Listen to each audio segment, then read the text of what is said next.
Disclaimer: the following Boundless PodTrap episode contains strong opinions that some listeners may and will find offensive. If you cannot accept or respect others with a differing opinion from yours, then fuck off. Rolling sound. I like turtles. Shush! Oh, mighty. Let me see your war face. Now, y'all ain't planning on fucking these chickens, are you? Picture it. Sicily, 1920. Aren't we fucking funny? Streaming from the Midwest, right in the middle of the U.S. From Omaha, Nebraska, you're listening to the Boundless PodTrap, your entertainment podcast where we touch on all topics, from the crazy and absurd to the sacred and profane, and even the useless and unnecessary. The Boundless PodTrap knows no bounds. And now, here are your hosts.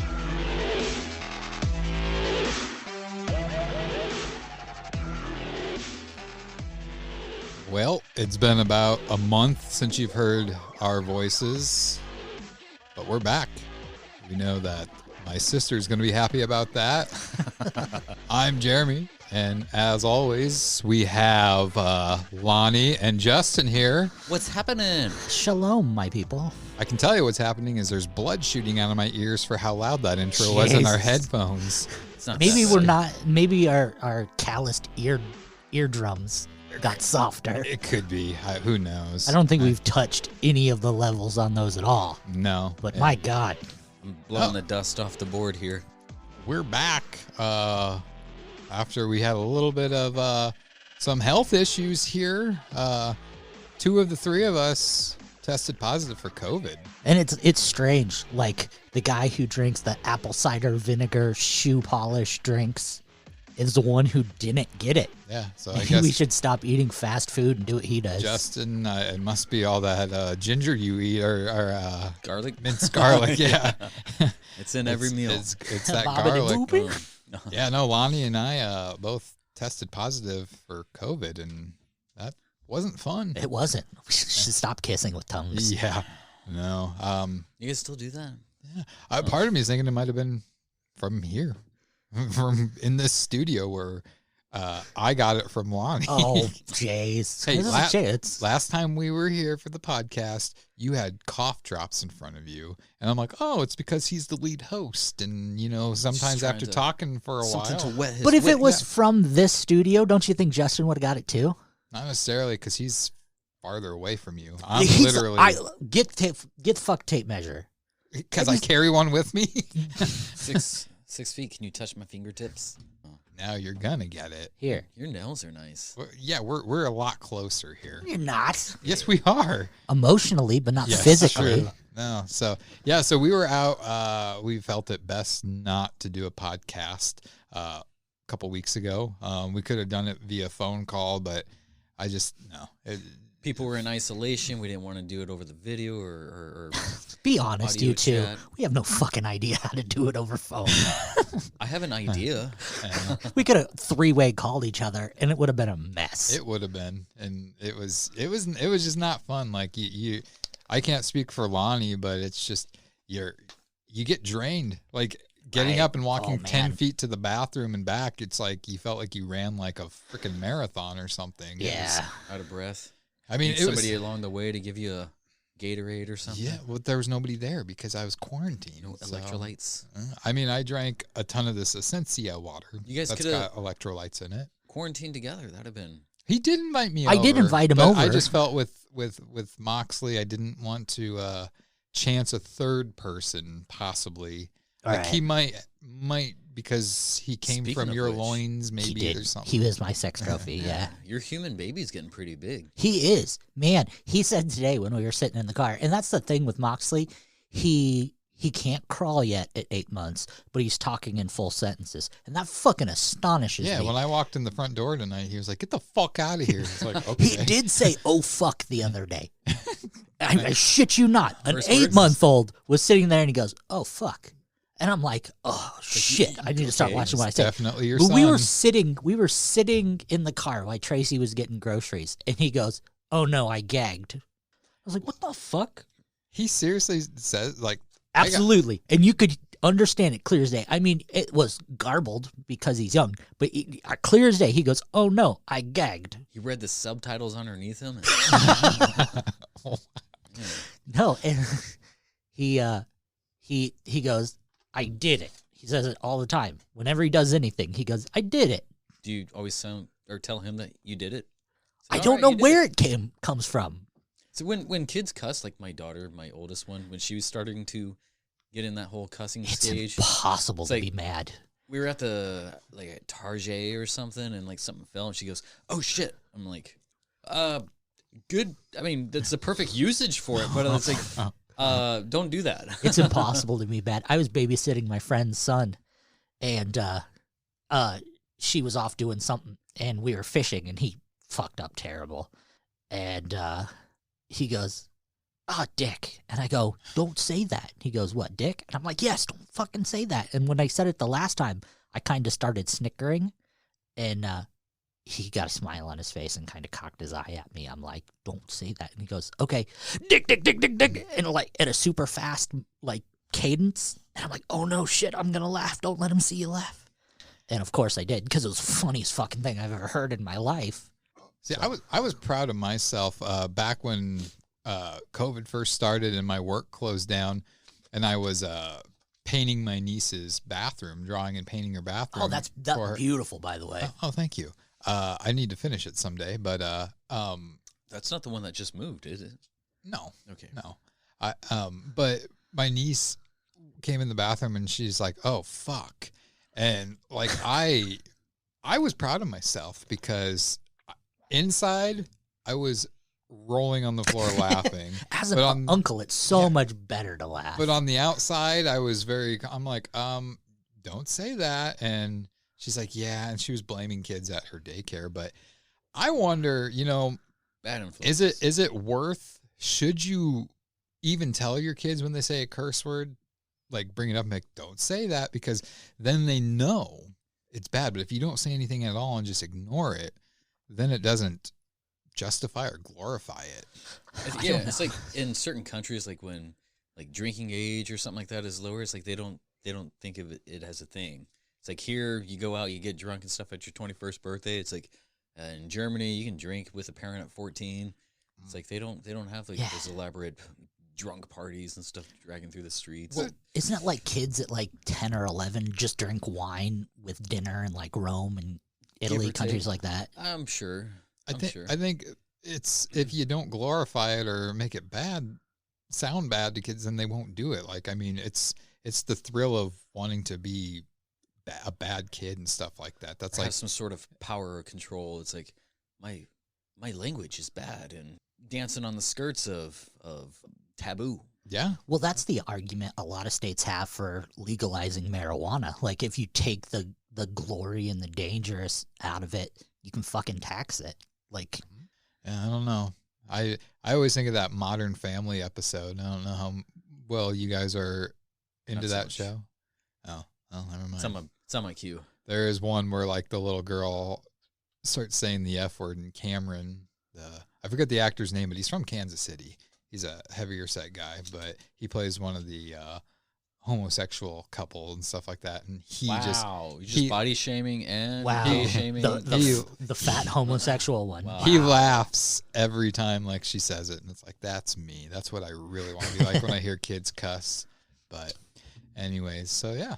So what was the worst part of COVID for you? Well, I mean, isolation.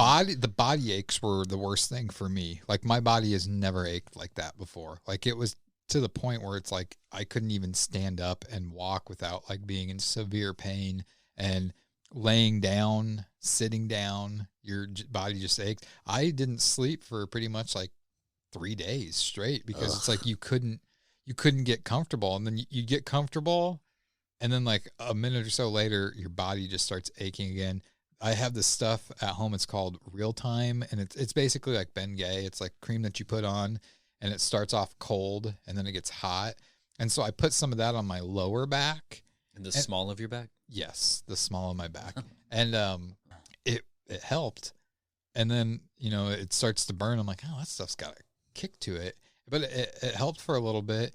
Well, one night I woke up and it was like my back and my shoulders were just really killing me. So I rubbed that cream all over my back, and I was like, and I'm laying in bed and I doze off for like 5-10 minutes. And then all of a sudden my eyes popped open. It felt like somebody poured gasoline on the back and on my back and lit it on fire. So I'm like with a wash rag trying to wipe the stuff off, and it didn't help. So that's how you know it's working, when it hits that but tissue.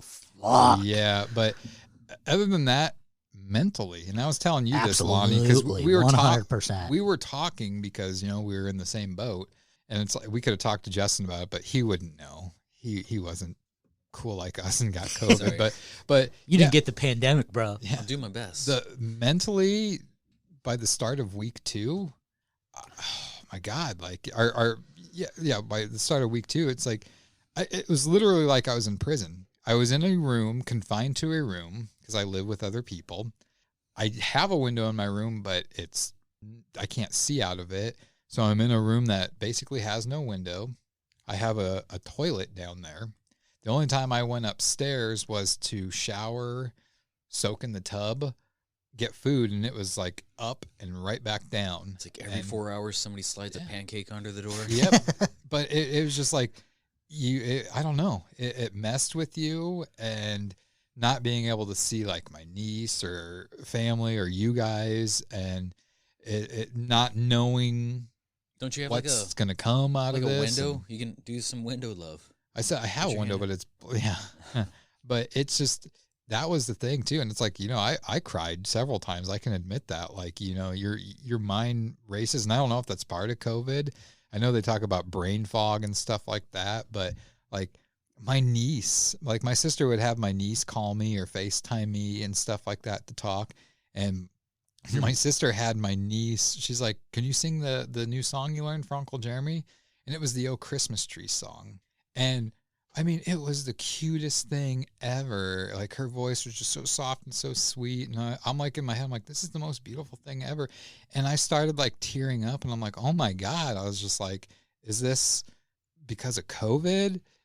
Or is this like just I'm getting older and more emotional? But it was tough. Leaking. Yeah. Lactating a little bit. Yeah. But I don't know about you, but I had to the second week, like halfway through the week, I had to get out of the house. I would go in my car, and I would drive for like an hour and a half, 2 hours. And I waited till nighttime because I wanted to drive around, look at Christmas lights. Yeah. It's like, I didn't want to go back home. I just wanted to keep driving because it was so nice to be out. Yeah. I'm a Pokemon Go player, so I could get out and actually have something to do.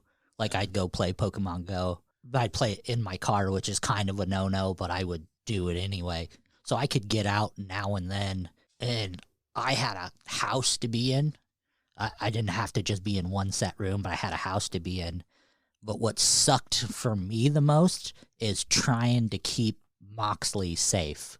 So people complain, and all the people who complain about wearing masks, even the people I love who complain about wearing masks, go fuck yourselves. Ditto. Because I had to wear a mask, I shit you not, 24 hours a day for 2 weeks solid, so I could keep an infant alive. So all of you who complain about, I can't breathe in a mask. I have sensitive breathing. I have fucking asthma, and I had to wear it for 2 weeks straight, and I am alive. So fuck you. I had to go finish. Fuck that. you, Justin. Fuck you. Fuck you. Finish your insult. And it's not only that, like, mentally is destroyed. And the thing that destroyed me the most, and it's everything for me mentally all revolved around Moxley. And the thing that got me the most, and it would get me every time, and I know I have no shame in it, bawling like a little baby, when Moxley would roll over and be like, play with me. And I'd be like, I can't. I fucking can't. And people like, well, why? Are you just being lazy? I'd be like, no, you little fucker. Like, I can't. I physically can't touch you. And like, it destroys you mentally, and it makes you weak. It lowers your immune system. It lowers your mental capacity. And I think the people who don't have underlying conditions, who aren't old, like the people who are healthy and dying from it, I think their bodies are just giving up. Well, and that's the thing too, is like, yeah, you're drained all the time. 100%. Like, you don't even have to do anything. You're drained laying there. And that was the scariest part, because it's just like, oh my God, like, is this ever going to go away? Right. And I thought to myself, I mean, what really sucked was I couldn't be productive when it came to movie making, like editing, because I do my editing that at was Michael's. so hard on you. Like, I wanted to every single day. I'm like, God, I could have this movie edited, I could have that movie edited, but I can't because everything's on Michael's computer at his place. But I told myself too that I wanted to finish off one of the feature length scripts that I was writing, the serial killers one. Right. And even just sitting there typing drained you. And it's like, so I didn't get much done in the way of doing that, because I'm sitting in my bed with a laptop on my lap typing, and I'm like, I am tired from right, this. like 4 keystrokes, and like, fuck, do I have arthritis or what's going on? I mean, I did get a good chunk more done written in it, but it's just like, didn't finish it like I want. So yeah, I don't know. I'm down on myself because I removed my rib cages, so I'm able to bend that way. No, I'm down on myself because I let my guard down. And you guys know me, that I've been with this COVID thing, like pro mask, pro stay the fuck home if you have to. Right. I bent a little bit with things, and it's like, because I don't think that we should have to stay in our houses. I think if you do things smart and properly, then you don't have to worry about it. But the thing is like, we've done everything properly. Like, absolutely. When we were doing the movie shoots, we were wearing masks. We were social distancing as much as we possibly could. Most of us. Yeah. I'm sure. I know there were some people that were, when I wasn't around, they had their masks down, and that pissed me off. But yeah, it's just, it sucks. Like, I kind of kick myself because I feel like I could have done things a little bit, and you don't know where you got it from. Like, absolutely, you and I may not have gotten it from each other. I've been around several people that tested positive. Right. And it was around that time, like a week or so before I started getting symptoms. So it's like, I don't know. It could just be coincidence that we both got it. Who knows? Interesting. Do you know it's sexy? It's cold outside, and especially this time of year, like my coat's not working. Like I still feel cold. So you should probably just do without the coats. It's not working anyways. That's what it sounds like. No, that's what you're. I thought there was more to it. No, with like the masks and stuff, they're like, it's not even working. We might as well just do without them. It's like, it's still a guard. Like, it's still protecting a little bit. I want to spit in those people's faces. Well, I want open your mouth and let me spit. Right. Like what Lonnie was saying is like, I work out in the, over the summer. I was getting up to 100 degrees, and I was wearing my mask for about 8 to 12 hours a day in the heat. Yeah. It's like, I could still breathe. It's probably because of my Italian nose. I probably got a little bit more of a gap around the sides, you're Italian nose? I'm a fucking Jew. You want to talk about big noses? I'm Polish. I don't know about Speaking of noses, that fucking COVID test sucks. Oh my God. Ass. I think I still have a dent in my brain. Oh yeah. I think I lost vision from that. I've had so many of those damn brain ticklers over since March. It's not even funny. I didn't do the rapid test one because it's like, what's the point? Because I know I'm sick, regardless of whether I have COVID or not. I have to do the quarantine. 2 weeks anyway. Yeah, because there's so many false negatives out there. So I did figure I should go get a test just to make sure. Well, I made my appointment on a Saturday, and the earliest they could get me in was a Tuesday at 4:30, like 3 days later. And I know I went to the Oakview Mall, and that place still exists. Oh yeah, I guess they're shutting it down here soon. I thought so. Yeah. But so you pull up, and it's funny because they give you a QR code on your phone that you're supposed to show. There's one tent that's like 20 yards away, and there's a lady like, can I see your QR code? And you're just like, from there you can't. Yeah, holding it up. It's like, okay, drive forward into the tent. And then you drive into the tent, and it's like there's 2 rows, and down the middle are a bunch of tables set up. and like 12 people in hazmat suits, like no joke. And so they had me pull up, and these two ladies like come over and like in their Darth Vader type outfit. And the one lady's like, have you ever done this before? No. Okay. No. So if at any time there's any displeasure, let us know and we will stop. I'm like, okay. And she's like, all right, do you prefer a nostril? I'm like, doesn't matter. I was like, nostril or up you're the butt. You're gonna, I thought they had to do it in both, but apparently it's just one. Yep. And I'm like, well, I said, you might as well just do the one closest to you. She's like, okay. She's like, we'll put your car in park, which is probably a good idea.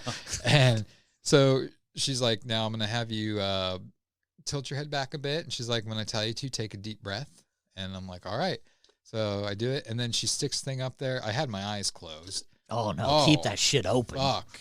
Man. Yeah. The stinging sensation, the pressure, the instant eye watering. You should have opened your eyes. Yeah. Because when you close off a sense, your other senses heighten. Well, Plus, jamming your shut crushes your nostrils. Or not nostrils. I'm not done with the story yet. Oh, sorry. Keep going. So anyways, she's in there, and it felt like she was in there for like 30 seconds. Oh shit! And you could feel Get in there. every fiber of that cotton swab as she was turning around, and I'm just like, oh my god, be done already. So she finally pulled it out, and she's just like, I hate to tell you this, but she was like, I was feeling resistance. And I was like, yeah, it was the back of my fucking head. That was what the resistance was. And she's like, I'm going to have to do the other one. And I learned. And I'm like, okay, I'm keeping my eyes open for this one. So she did it. Whoa, 10 times worse. Like the stinging sensation, the amount of watering. And again, felt like she was in there for like 2 minutes. And then she's like, okay, your test results will be back in like 48 to 72 hours. You can go ahead and go because there's a line behind you.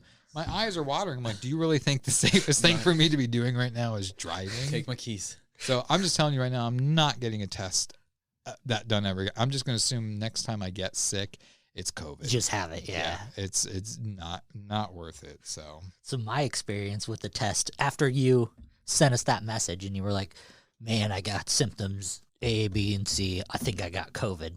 Because the only day I remotely felt even the most shitty was that Thursday when we recorded the podcast. Thanks for saying something, by the way. We could have just canceled the podcast, but no. No, I was just overheating. And I had the cough drops because I had like a tickle in my throat because I have fucking asthma. The only other time I had an asthma attack is when we had to carry that fucking track up at Chuck's house. And I'm laying on the floor gasping. And you guys are like, get up. We have to build this. I'm like, can I have a drink of your water? And your response was, ooh, gross. COVID. Jeez. Could have been where we got it because I let you have a drink of it. Don't eat a dick. Oh. But no, so when you said that, I'm like, okay, I'll schedule an appointment. And I scheduled that day, and it was for Wednesday. That Monday, Tracy works for UNMC, and she's like, hey, I can get you in for a test today, but you got to hurry. I'm like, well, what time is the appointment? And it was like 1:30 at the time. She's like, it's at the 144th UNMC that's way out on L or Q, something like that. So I'm like, oh, yeah, cool. I felt fine. I felt like aces, no problems whatsoever. In my mind, I'm thinking, sick, so I can go get the test done, and then I can get Sonic, and I can be home. So honestly, I took a test to get Sonic while I was out and to put you at ease. Because you are a hypochondriac. So am I, though. But so I went and took the test. Didn't think anything of it. You're going to take that from him? Am I wrong? Because I am as well. I'll 100% I mean, I admit, think I'm slightly I'm one. a I'm not like hypochondriac. 100% one. He's But just yeah. cautious, that's all. Yeah.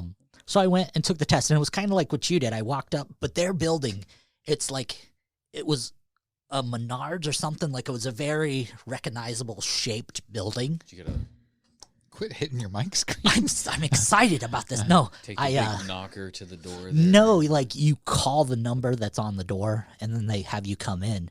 But it was like a huge empty building, and they had like 2 beds on opposite sides of the building. They were definitely social distancing by like 150 feet. So you go up to the counter, and they're like, I'm like, hi, I'm Lonnie. I'm here to take my test. They're like, okay, last 4 social, blah, blah, blah.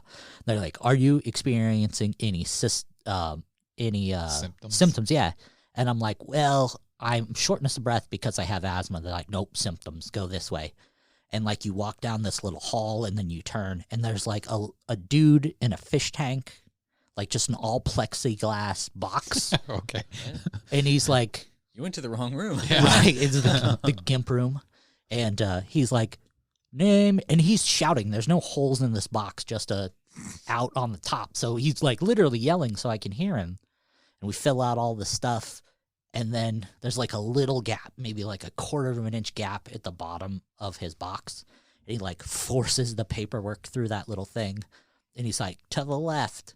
Like, if you've ever seen the movie Hostel, it really felt like that. That's kind of what I'm imagining, like dark. Yeah. Right. You know, No, grimy. super bright. Smells like piss or something. Fluorescent bulbs every 3 inches bright. You said he's in a fish tank. I'm picturing him as like a merman or something like that. So I get paper and I go around the corner and I sit down with this lovely Asian man. He's super tiny, maybe 5'2", 5'3", with like Leatherface's apron on. And he had his PPE like bonnet and the big glass shield. The visor, and he had the 2 things on. He's like, you ever done this before? I'm like, yes, sir. He's like, all right. And he takes out the swab. Pull your pants down. Right. He takes the swab, jams it up my nose, spins it, and he's like, that okay? And I go, yep, how was it for you? And he didn't say a fucking word. He handed me my papers, and he's like, door. It's like, you're one of those. He said that, and he has a stamp positive. And wait, I didn't finish. And so I'm like, oh, okay. Got back to the car. It took all of about 2 minutes once I finally got inside. I'm like, oh, fuck, all right. So I walked to the car, drove out, got my Sonic, went home, go to bed, wake up in the morning to an email from Tracy saying, okay, so you have it. We got to figure out what we're going to do with Moxley. And then I started feeling shitty. Like, then the symptoms started hitting, but I think it was more mental. Yeah. Like, I was starting to feel them. And then 2 days after I was confirmed, Tracy got sick. And she was exactly 2 days behind me on everything that was happening to me. So, like, I'd be like, oh, my stomach hurts and I can't taste anything. 2 days later, she's like, my stomach hurts and I can't taste anything. I'm like, ha! Mm-hmm. Now tomorrow you're going to feel like this. My penis hurts. 2 days later, she's like, my penis hurts. So you're saying if you hide your feelings, then you probably won't feel anything? Like if I put them down low? You know, what's weird is I never lost my taste, sense oh of my taste God. or smell. Like this is the weirdest shit. Like, I could smell fine, but the losing of the taste was one of the weirdest shit ever. Like, I couldn't taste a lot of things, but the things I could taste were so magnified since it was all I could taste. But it was mostly like seasonings. Like, I could taste salt, I could taste pepper, garlic, basil, anything like that, cinnamon. Oh my God, it was like a fucking overload. You tasted cinnamon? How much did she charge? Oh man, she was paying me. Stage name. Hey-o. But yeah, once that went through and the stuff with Mox, my biggest problem was I developed a super bad cough. That's what you were saying. Yeah, to the point where it didn't go away. And they were worried I had, since the asthma, I had damage to my lungs. And they're like, it's super common with people who might have, they said COPD or whatever that is. I'm like, I don't smoke. Why would I have COPD? And then eventually when I got to the doctor, they're like, you're fine. Your lungs are weak because of it. It'll go away. Yeah, I got my results on Thanksgiving morning. Hey, hello. So that was a nice thing to be thankful for. To be appreciative. Yeah, it sucked. I mean, my family was planning on not getting together anyways for Thanksgiving because my sister and my niece had been in contact with somebody that tested positive. They went and got a test, both of them, and theirs were both negative. But they still wanted to just take that time. And at that time, I didn't know I had COVID. I figured I did. And then, yeah, like I said, it was early Thanksgiving morning. I'm like, all right, fantastic. So I called my mom on the way from taking the test. I'm like, yeah, 99%, I don't have this shit. I'm like, I feel fine. I felt a little crappy on Thursday. I'm like, I don't have it. We'll just plan on meeting for Thanksgiving. We got all the stuff. We'll just bring Mox over at like 11 and then we'll start cooking fucking next morning. Not even 24 hours. Yeah. They're like, you got it. It's It's kind of frustrating. Some of the people who get tested and know that they have COVID just because they don't experience like the same stuff that, you know, the lows and stuff that you guys felt, or, you know, people who felt worse, like dying and stuff. Yeah. Right. It's called selfish. Yeah, they're still going out. It's like you're not wanting to put your life on hold for a week and a half at least, maybe. Well, especially when they're dealing with a lot of the public too. Right. That's what's messed up. It's just like it's selfishness, and this is the anger that I've had this whole time. And now having experienced COVID, and granted, I probably had more of a mild case of it. Yeah. But even the mild thing was not something that people should have to go through. And the fact that people have the symptoms and they're not saying anything, or they know they've tested positive, but they're still not going to say anything because they're not going to inconvenience their life, but they're going to go out and put people at risk. Like you said, that's the thing. You may be fine with it, but the grandma at Walmart that's in front of you in line, she's could die from it. How many grandmas have to die? So you're being that person who's trying to hide that zombie bite and stay with the group. It's exactly. Like, dude, let us know. Grow the fuck up. Be an adult. Be responsible. Be a human being and care for others. We got a list of names of people. Yeah. Well, it's just like this vaccine is great that they have, but it's early. We don't know that it's going to do shit. Like the testing. I think everybody has the same mentality on that. It's like, I don't want to be the first one to do it. You know? But I also think they're flubbing the numbers with the vaccine and testing. I don't think that it's 98% effective like they're saying. I think they're just putting that out there to try to ease people. Well, I mean, how long did it take them to make the polio vaccine? Like legitimately, the polio vaccine, it took them, 4 to 10 years to make it functional? Like the fact that they're making a vaccine, rushing it extremely, and doing it in 4 to 5 months. And they're just going off of giving it to somebody, and like there's very few side effects to it.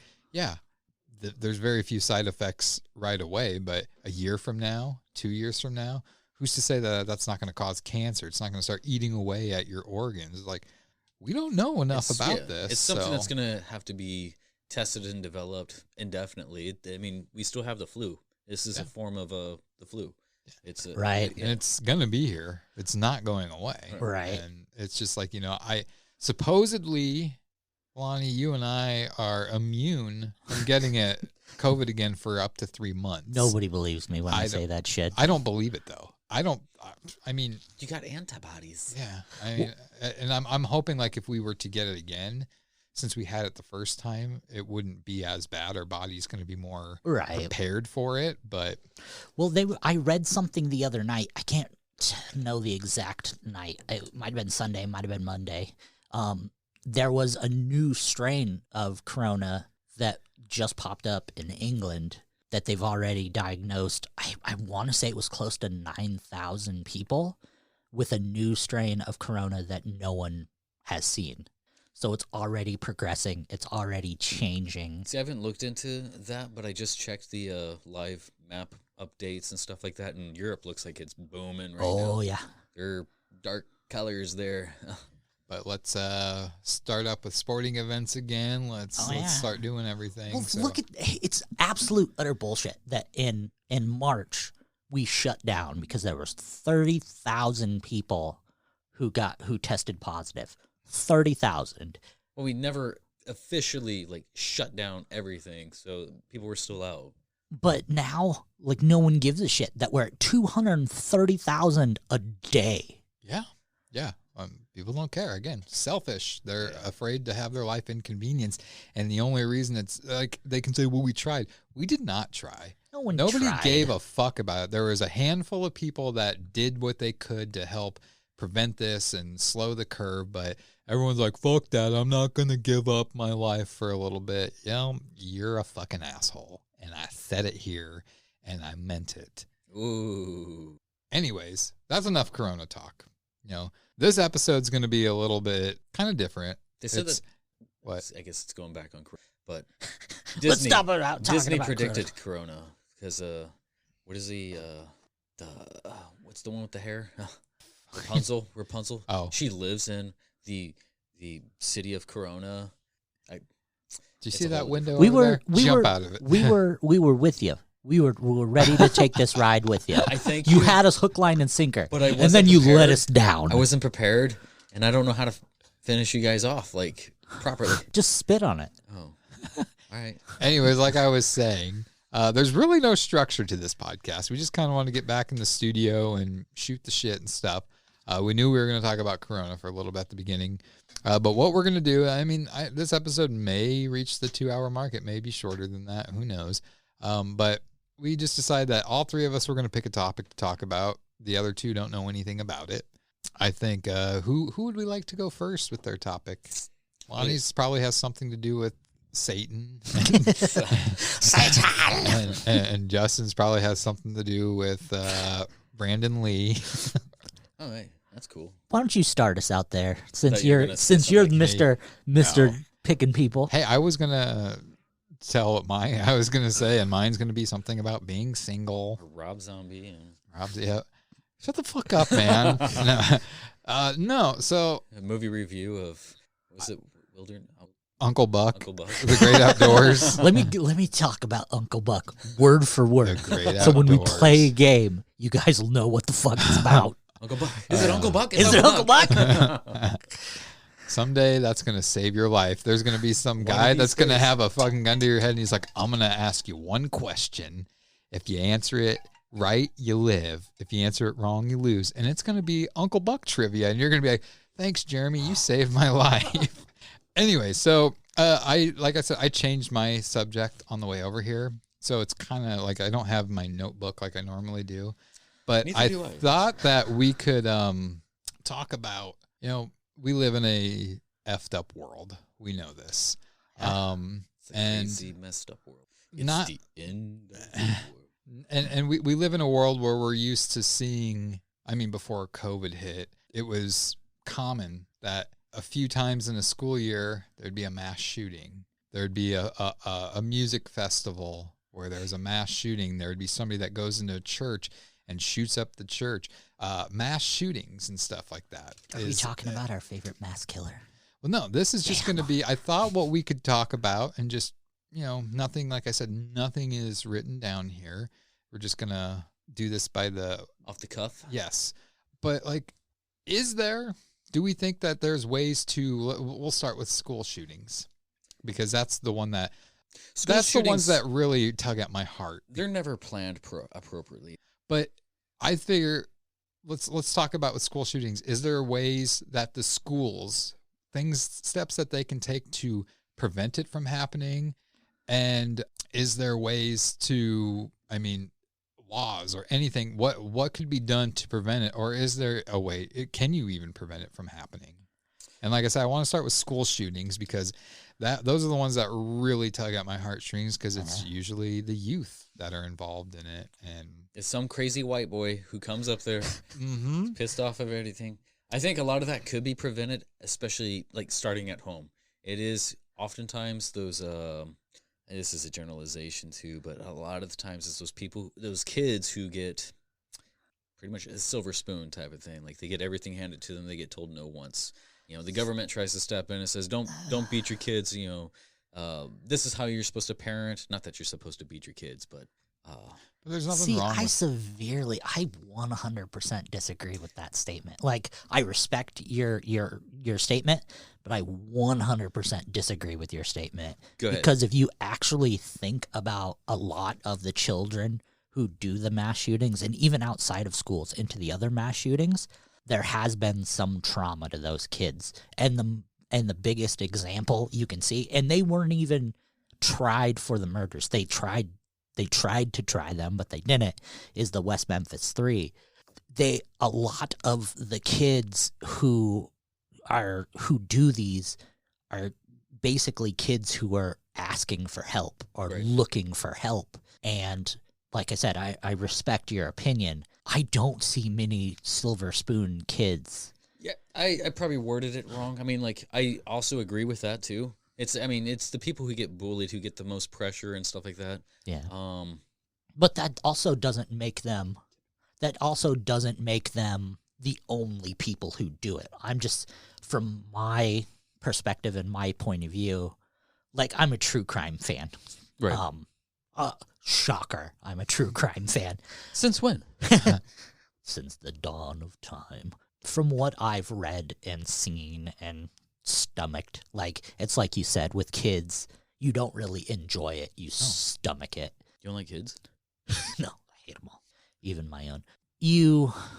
There has to be a deciding factor if a child, if a teenager is going to do it. What's his jumping off point? Because not very often does a kid take it into his mind without a catalyst to, I'm going to kill a bunch of people. As an adult who's jaded, there could be in his mind where, just picked up a gun and decided I want to kill people today. Adults have that mentality. Kids have to be drove into that mentality. Now, there are some kids who are just genuinely crazy. Example, the 2 girls who committed the Slender Man murders. Yeah. They had a legitimate Slender Man told us to do it. No, you're just fucking crazy. But someone to take the time to execute all the people, like Dylan Colwell or whatever his name was, and the Columbine massacres, they had a legitimate plan. They didn't go in with I think I want to kill people today. They gave information. They did it. The Menendez brothers, they had a plan, and they executed it. They had a post-plan. Yeah. I was just going to say, they had a whole production. Right. And it's just these things and these kids, unfortunately, they have a trauma, and some of them will never know what it is. Well, because now their trauma is that they just fucking murdered a bunch of people. Well, I was going to say, you said like they're asking for help, but I was going to say, do they realize they're asking for help? Most no. I don't think so. I mean, they say your brain isn't fully developed until what, like 23, 24 years? Yeah, mid-20s. Like, even still. But like, I do stand by, like, most of that could be prevented, and it could start from home. Absolutely. But that I agree with you. The only part, and I'm sorry, I jumped on your train and drove that fucking you thing. You just bit my dick, you know? Drove that thing to fucking Utah. It's a phrase. And I will let you repeat, but fucking Beyonce had the greatest video of all time.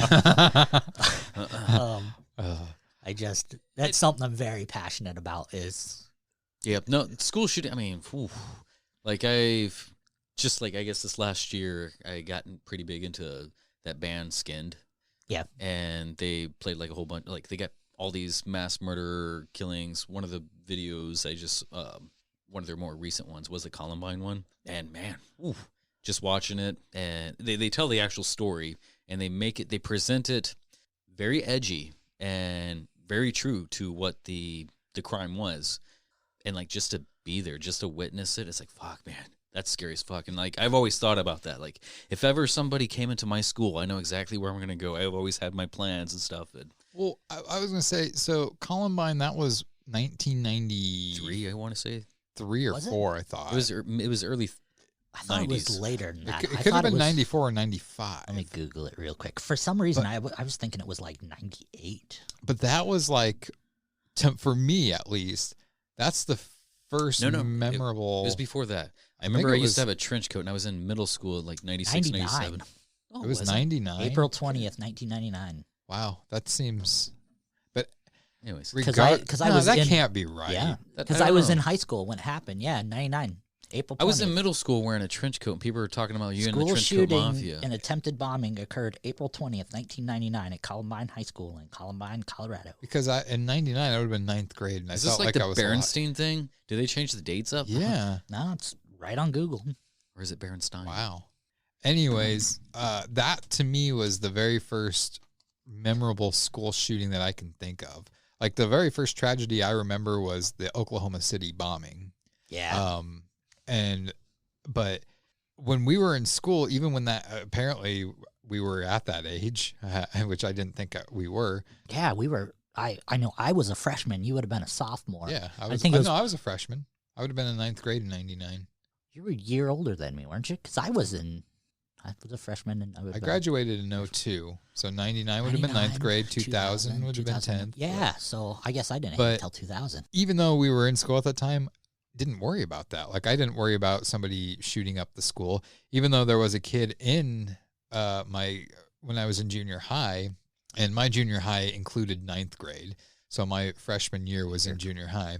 This kid that I was actually good friends with and was in drumline with built a bomb and put it in the bathroom. And then he went and he told the principal that I've dropped a bomb in a bathroom a few times. Only you can be such a dick. But he went and told the principals that he found something peculiar in the bathroom, and they went and checked it out, and we had to evacuate the school, and the bomb squad was called. So we were never in any danger because he was the one that put it there, and then he went and told. I think he wanted to just get recognition as being a hero. But fair. Then they found out, I don't know if it was surveillance footage, that it was him that did it. But yeah, like I said, when I was in school, I never felt that. You guys have surveillance at your school? I don't know what it was. I'm assuming they probably have some cameras there. We didn't in ours because we used to steal our teacher's car and that you know of. And they're listening now, and they know. Well, I used to fill it up with gas and put it back. Yeah. I fucking fooled him. I swear this bitch was at a quarter of a tank. Them damn kids. But like nowadays, I couldn't imagine what it'd be like being in school because, I mean, with COVID going on, I think that's one of the benefits, I think, with remote learning and stuff like that, and not this group of kids this day, this group that day, is that I think it's prevented shootings from happening. But like before COVID, God, like even my nephews asked about it. Like when they would hear about shootings, they were just like, well, what happens if somebody has a gun at my school and stuff like that? It's like kids should not have to think about that when they go to school. You should be going to not only learn, but, develop communication skills with other people and whatnot. But the fact that that's something that they always tell me to shut up too. Yeah. Right. I mean, it's just it, and it's not just schools, but like I said, one of the bigger shootings that really and it's something I want to touch on as a topic on a future episode where we delve into it, was back in 2018 or 2017. That shooting in Las Vegas at that music festival. Some people don't like country music. Yeah, well, but it's just like that was like the biggest mass shooting there was, but yet there was 150 dead or something like that. Or? The media didn't make a big deal about it. Yes, they did. Not as much as they do with smaller things.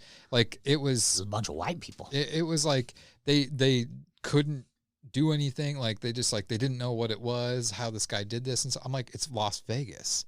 There's a fucking camera everywhere. Like if I went to Vegas and told them like, hey, I was there from this date to this date, can you put a compilation video together of my whole time? I bet you the whole time they could find me on camera somewhere. But it's just... 2017, 61 people lost their lives. Yeah. So let's talk about what could be done. Let's go back to school to prevent it. Is there anything that can be done? Like arming teachers, is that going to help, or is that going to make things worse? I mean, people think that like if everybody has a gun, then everybody's going to be safe. It's like, no, because some people hear gunshots and they start firing back. Like not everybody is equipped with the mentality to see danger, address it, appropriately. And does that allow the students to have a little bit more easier access to a firearm? Because whether the teacher has it strapped on them, all it does is a kid... It's like it's an extra tool. Like jumps them and takes it. Or if it's locked up, they could easily break into it. I guess... I don't know if you want to... I guess it is kind of a klepto. I used to steal things from the art room all the time back in... if there was something I wanted... in trouble today. It's statute of limitations is where's my fucking silverware? My brother stole a whole projector. Where are my pants? I'll sell you some pants. You can buy them back on eBay on Thursday. Those look like my size. But no, I mean, what can be done? I think a lot of it could start from home for sure. There are, I mean, and it sucks too because parents have to work, and I'm not using that as a excuse for the parents, but it's like, I think a lot of that does, going back in the day, like we had, the mothers were always home, so there was some sort of unit where the socialization, the kids knew the parents knew what the kids were doing. Like there's no, accountability. You should check in on your kids at home. If your kid's always upstairs in their room on the computer, stop in from time to time. See what they're doing. Talk to them. You're doing that. But like, Go. that's not a plate. That's a towel. No.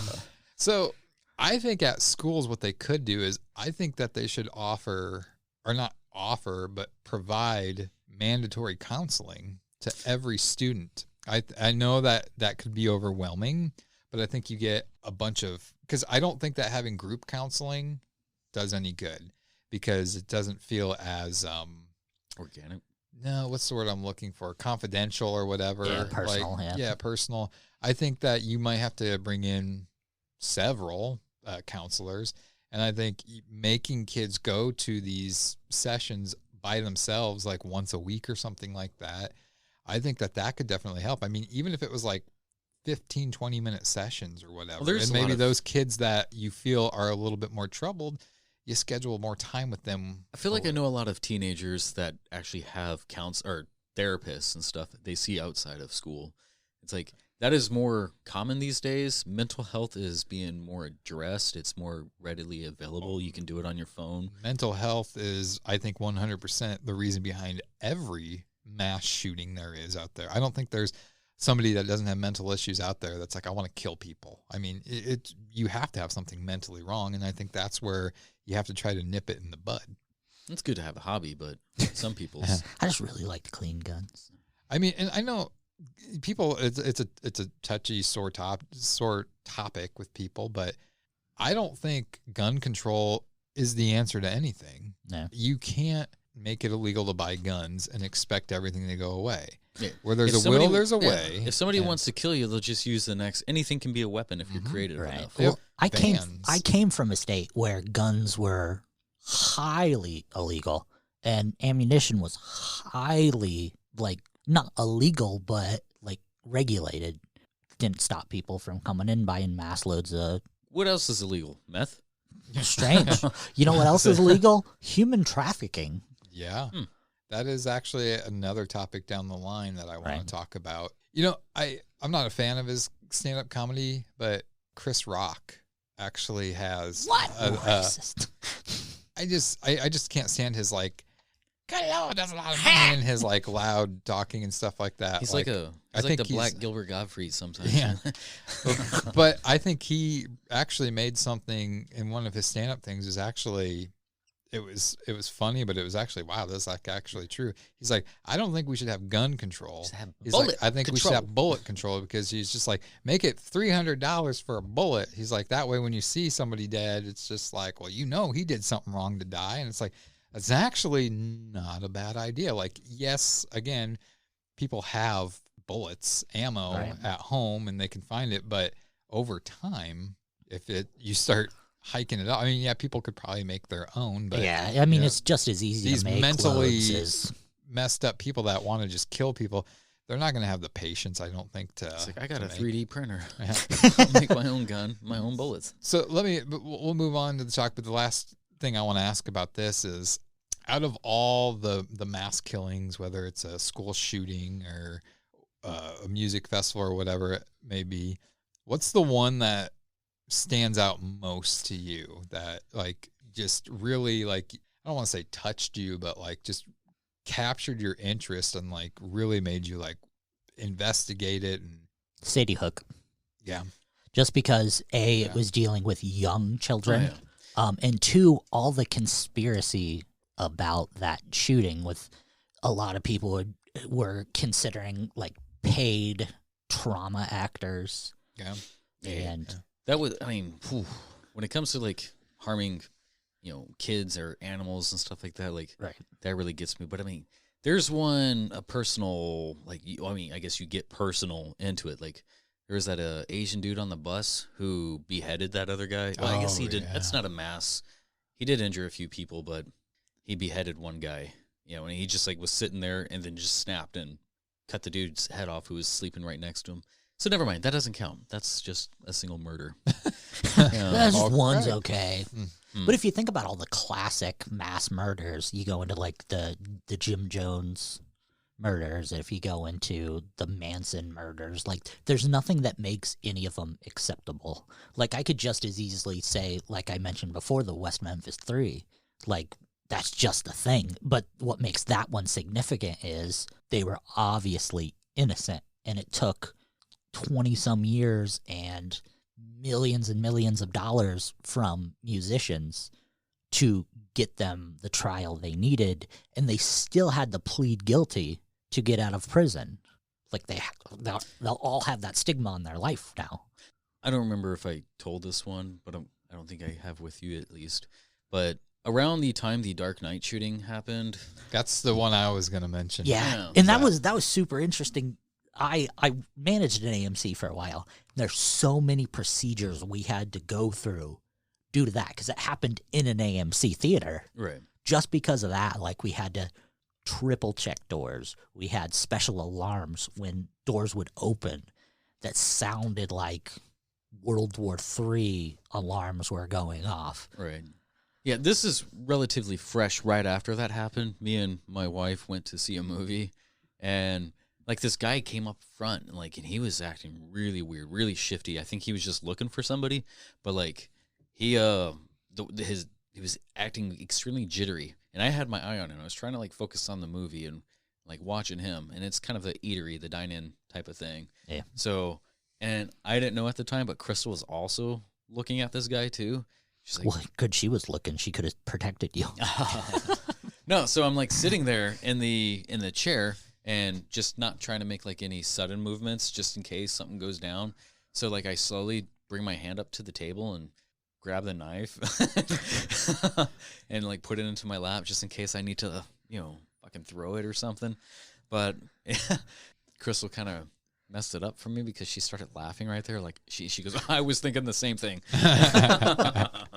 And then he walked away because it smelled like garlic. He's like, motherfuckers. Fucking vampires in here. No, that the Colorado shooting at the Dark Knight thing, that was one that kind of stuck with me for a while, because at the time I was going to a lot of movies then, and it was like, oh my God, like, I think for me it's putting myself in the victim's shoes. And that's what really kind of captivates my interest, because like I think about going to a movie like a victim, like, especially a movie like that, The Dark Knight. People were so fucking excited about it. If you're a huge Batman fan, it's just like you were waiting for that movie to come out, and it's just like, you're so excited. You got your ticket and you're getting ready that night. You worked all day, and it's like work might have been dragging by for you because you were so excited to go there. And then you go there, the movie starts, you're so excited with it. You're this is so only cool. one in costume. And then all of a sudden, snap of a finger, you're dead. Right. Like these people were so excited for something, but it's like little did they know that that's what was going to kill them. They got up that morning, got dressed, went to work, normal, typical day. They didn't know that was the last time that they're going to do that. And then it's like, it's when you see like pictures that were taken, like going back to the Las Vegas, that festival. Oh yeah. Like the clothes and stuff that are scattered. Well, I'm talking about like some of the victims. Like there was one, it was a husband and wife, and it had to have been like an hour or two before the shootings happened. They did a selfie together with the stage in the background at the festival, and she died. He didn't, but it's just like, they're both so happy in that picture. And it's like, God, you never know. She doesn't know. She does not know that she has less than 2 hours to live. And it's just, then you think about the person that does it, and it's like, wow, what gives you the right to take somebody's life away like that? Like, these people have a family, and you're going out to do something because life's not fair to you. I mean, I don't condone suicide by any means, but it's just like, if it comes down to having to kill somebody and you're going to be that evil person that kills somebody, then just turn the gun on yourself or just seek help. Like it's very, you guys with hitting your mic screens there. But I mean, it's just, that's what with these things that I really kind of, and I don't want to say fascinates because that kind of glorifies it, but it's just like, that's the thing though. It is, I mean, school shootings have always been common. It's just we haven't heard about them. The media sources, the outlets and stuff haven't. I mean, they covered it. They covered the facts back then. But now anything sells, and it's been over-sensationalized. Yeah. Back then, like, you can get on Jerry Springer and get your 15 minutes of fame.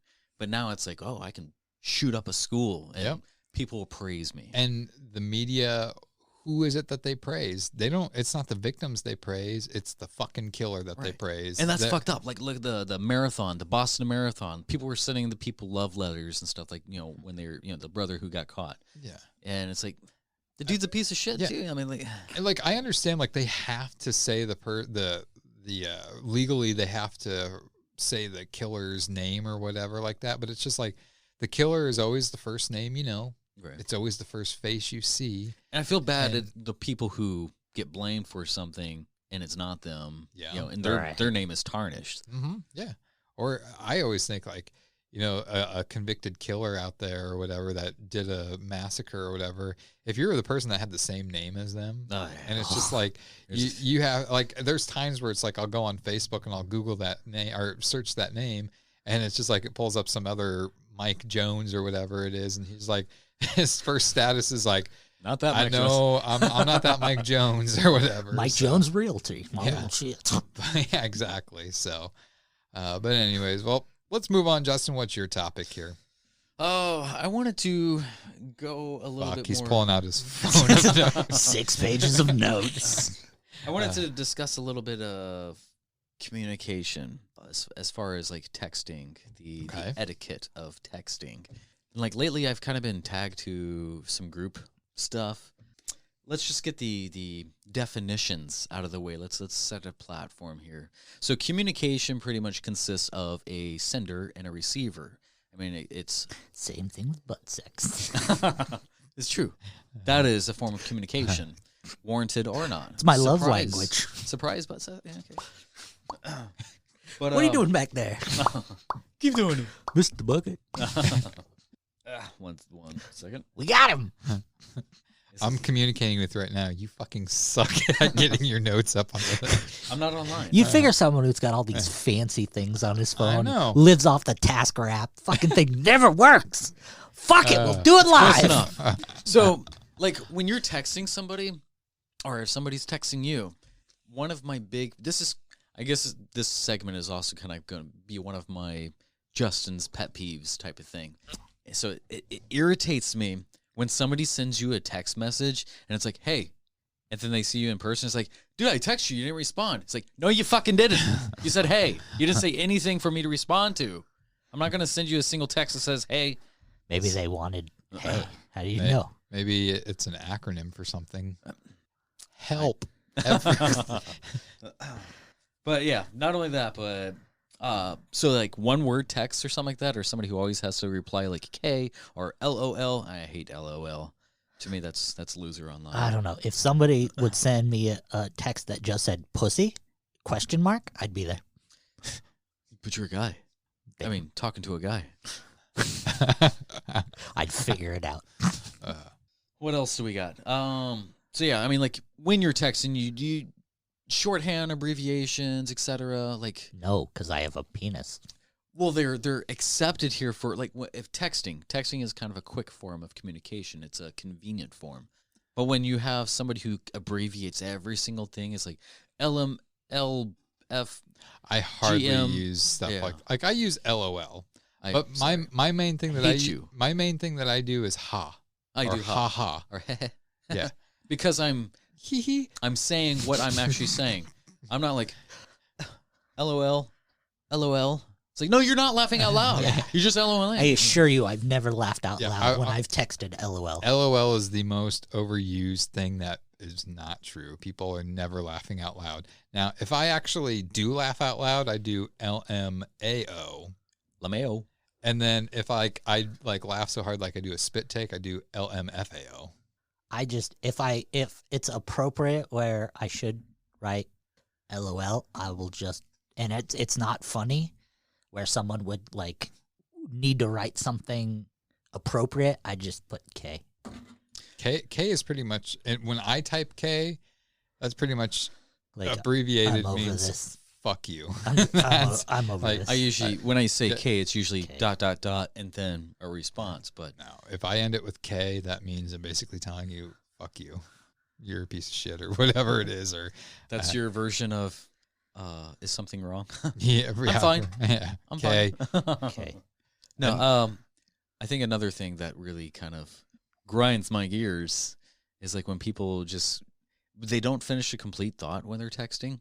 They send you like a piece of something and then another piece, and it's God, yes. or Why couldn't this all been one fucking text? It's like, you're not paying for my fucking minutes. I have to pay what I use, you know? Like, believe me, that one is probably my biggest, like when, and especially too when I'm at work. Like I have to have my phone on because A, if there's an emergency, but B, my bosses call me and I have to have it on. And it's just like when somebody's texting and does that, where it's just like after every sentence they hit send, and it's just like, and my phone starts going bling, bling, bling, bling, and I'm with a customer. It's like, that sounds so terrible to the customer. It's like, just finish your thought. Like, put the whole thing. Like, if it's getting to be like a novel, email. What I do is, if I feel like it's getting too long, I put ... Then I hit send. And then what pisses me off about that is I feel people should know that if there's dots, it's like dots at the end, waiting. like, okay, I'm not done. I'm going to keep typing, but here, while I'm typing, here's something for you to read, and wait for my thing. And then when I'm like typing and then they pop in like 2 or 3 text messages, like, and they're asking a question, it's like, motherfucker, let me finish my thought here. Yeah, they just side rail the whole conversation. Yeah. Did you have something added to that? No. Yep. This is something that I was getting so frustrated with, but after research, I figured it out, I guess. So I have a few people who have been messaging me, and like, I'm like, why the fuck are they copy and pasting my whole message and saying liked?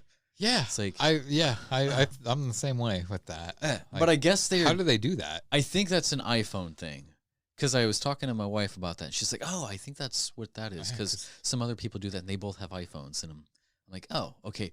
Maybe I'll let that one slide. But if you are copy and pasting somebody's entire message and just saying liked, like you didn't hate it, so I figured you like, or whatever. If people do that to me, it's stupid because, like, everybody is going to like anything I type. You don't have to tell me you like it. I already know you do. This guy.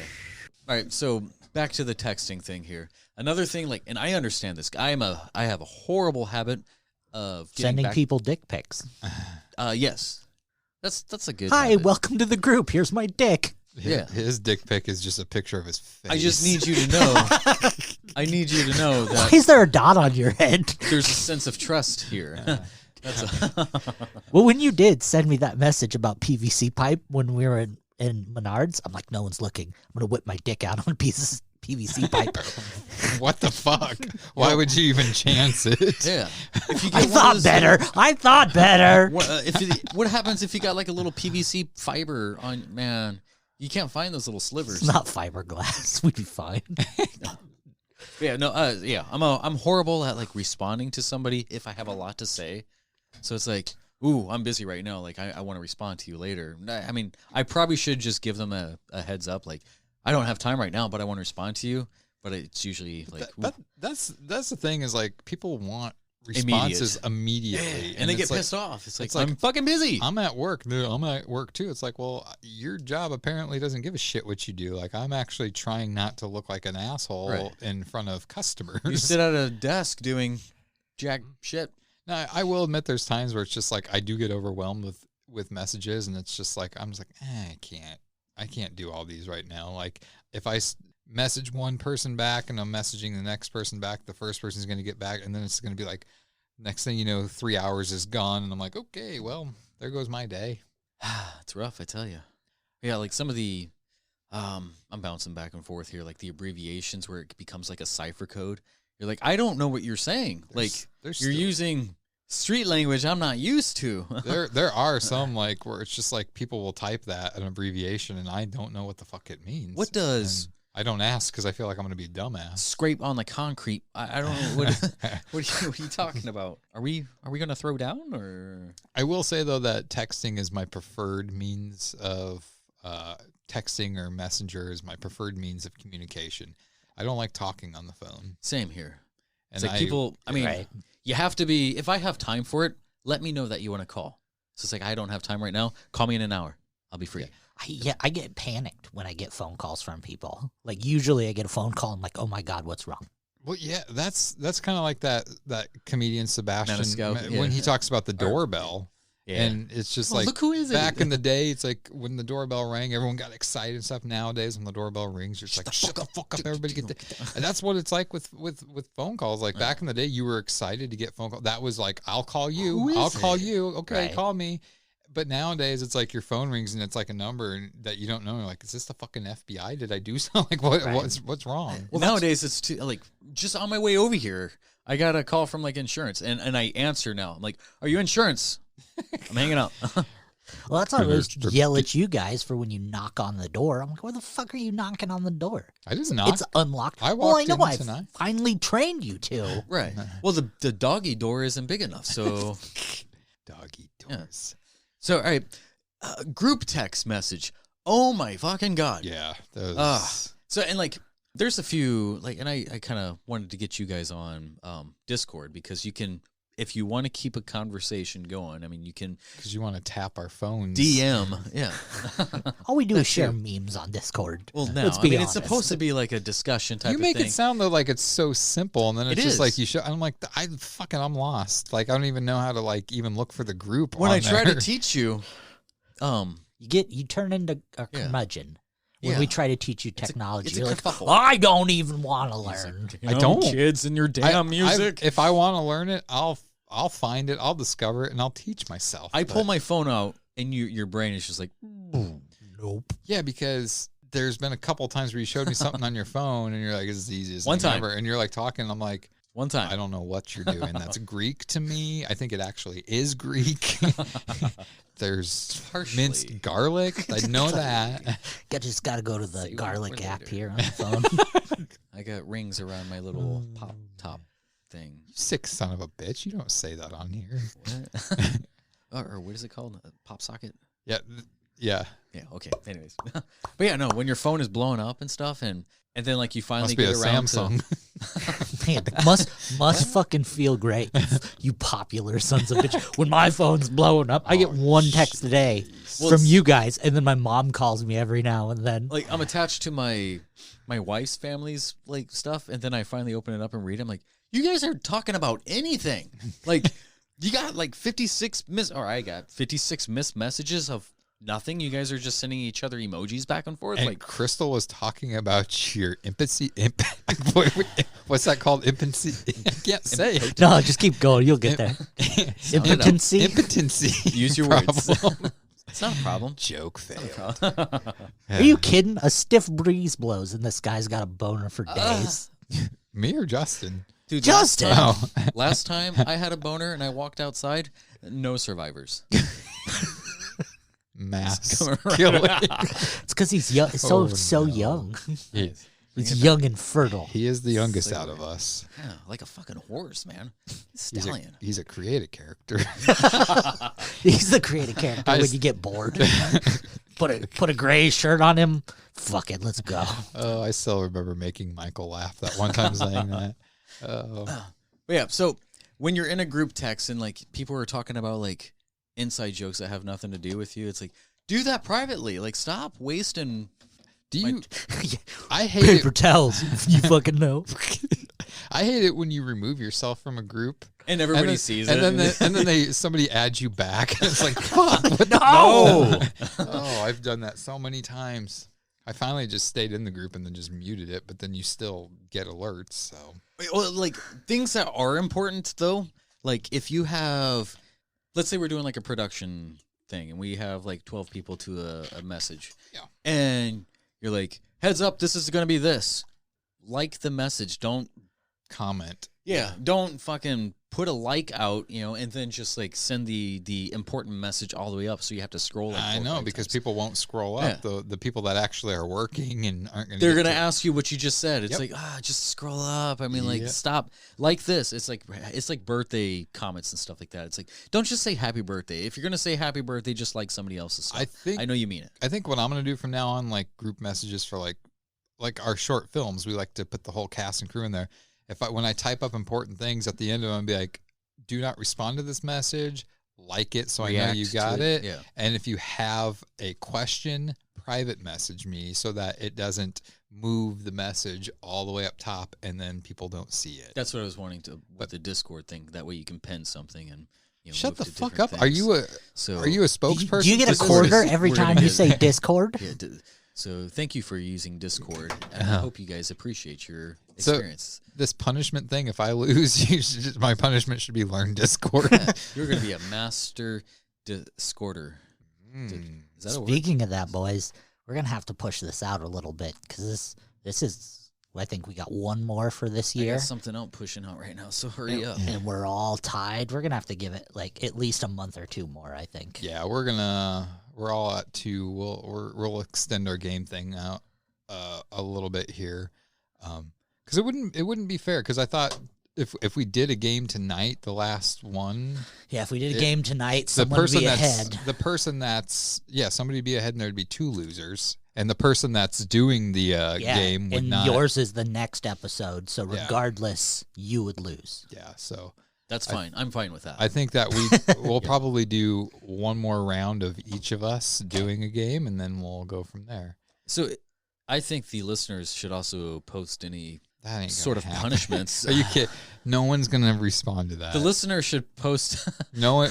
We put our Facebook page might as well be gone because you put a post up and nobody reacts to it. Nobody sees it. Nobody does anything with it because we're not naked girls putting pictures of ourselves out there and getting all the likes. We can superimpose ourselves on some bodies if need be. Why superimpose? This is true. Way off topic, side topic, but apparently breast enlargement on a man is seen as a medically necessary surgery. Yeah. So who's up for it? Why is it necessary? Because it is a body image thing. Yeah. Where It's for your mental health. And on a woman, it's seen as cosmetic, but on a man, it's seen to help your mental health. Yeah. If you feel more, it's for your transition. If it was free, sure. Like that's the thing. Like women, attractive women that don't have boobs that want boobs, they don't have to pay for it because they'll have all these perverted guys online that'll be like, "I'll give you $5,000 to get that done," and then it's just like these perverted guys that give the money because they gave the money. Like the deal that they make with some of these girls is like they can touch them anytime they want, and I'm like, wow, like Let me see them boobs. There's so many questions I have about that. So you should put something out to see if you can get like a penis reduction. Thank you for saying reduction. Can I have some of it if it gets reducted? Well, we can do like on the old classic movies where it's like we're transferring his brain to the other brain. We could do that, but like when you get your dick reducted, it can go into my dick. Well, into it. Speaking, like yeah, dock up or well, no, not dock up, but like we could be like in black and white, like the sheet up to my face and down to my legs with just my tiny dick out, and then with his giant dick out, we can meet in the middle. So like the Fly. Because we're on this topic of penises. When you pull it out, it's gonna be like what? Did you guys hear about the guy that was born without eyelids and what they did for him? I feel like Did they use his foreskin for eyelids? Yes, I would not doubt it. Because that was the softest skin that they could use, and I mean, because they tried all these things, and it's like you have to have your eye because your eyes would dry out because you Absolutely. can't blink. Yeah. So they did his foreskin, and it worked, but he was a little cockeyed. Saw that one coming. Saw that one. Oh man, that was good. I actually just heard that today, and I'm like, hey, I might as well say it. It's like you could have just used the calf meat. Did you know that one, Justin? Yeah. Okay. Yeah. Thank you for letting me say it. And get that reaction from Lonnie. I'll let you have that one. That was great. I enjoyed it. So Well, what else? What else? That pretty much wraps up my texting etiquette as far as my qualms. So pretty much don't flood the message. If you have something to say, direct it. If you're actually laughing, fucking laugh. Send them a voice message that says, ha ha ha. Yeah. It's like we're two grown ass men. We don't need to send each other emoji. We do. We do send each other a lot of gifts. Yeah, we do. Do you say gifs or gifts? It's gifts, but It's gifts. Lonnie, every one of Lonnie's has to do with like sex or something No, like they that. When don't. When he sends them, it's like I've said Like he maybe sent, like one. maybe 4 or 5 of them like recently that had nothing to do with sex. It was just like they're sexual. No, they're not. I sent one sexual one, I think, in the last month. Oh yeah, Bullshit. Like, what was the recent one? Fucking pull it It up. was moisturizing. The lotion with the moisturizer. Okay, yeah. I can not look at sexual. my previous gifts I've sent. Hold on. Let me get to the gifts. Can we also look at your recent Okay, let's web look. searches? Kid, happy laughing fat guy. That's the money shot. Cat meow, guy drinking water, guy throwing up, confused guy, little girl saying really, guy pointing up. One perverted one. Let me see. Look, Yeah. happy, confusing. We'll delve money more into shot. this later because money shot. Yeah, money shot. Yeah, I'm not saying there's anything wrong with it. I find it funny. So, anyways, all right, Lonnie, what's your topic? Oh, man, it sucks you made me go last because mine's kind of a downer. Let's bring it down. So mine's kind of a call and response. If you guys have any questions, feel free to ask. What? So, We're not live. well, no, because a lot of this is just going to be directed at you. I'm going to be talking to you as well as talking to people Just him? Okay. out in the world. No, yous. Oh, okay. Yous guys. I felt not included. Oh, yous guys. And it hurt my feelings, and I felt like I need some breast implants, so They're I know. covered. I know a guy that'll pay for him. nice. Well, remember that MTV show where, like, the dude got, I think he, like, lost a bet, so he had to get, like, breast implants, and he was like, I'm actually going to keep it. It was only supposed to be, like, a year, but I'm going to keep it. But he actually ended up, after, like, a few years, got rid Is of that true life? I'm a weirdo. it. Was, like, something like, I don't know. True life. I It got was where, like, tits. the chick was, like, eating toilet paper, and, you know, he got breast implants, and somebody used to eat matchsticks, and he's like, "You're not." That Sounds like something that would be on MTV music television. MTV2. All right, so what's this? So, something that a lot of people don't realize is we actually haven't known each other for very long. I realize that. Not until like 2 years for me and you. Yeah, 2 years. for And you, then we just met each other this year. Yeah. Yeah, so Justin and I, we met in like 2007, was it? Or 2008? I want to say it was 2007. No, it had been 8.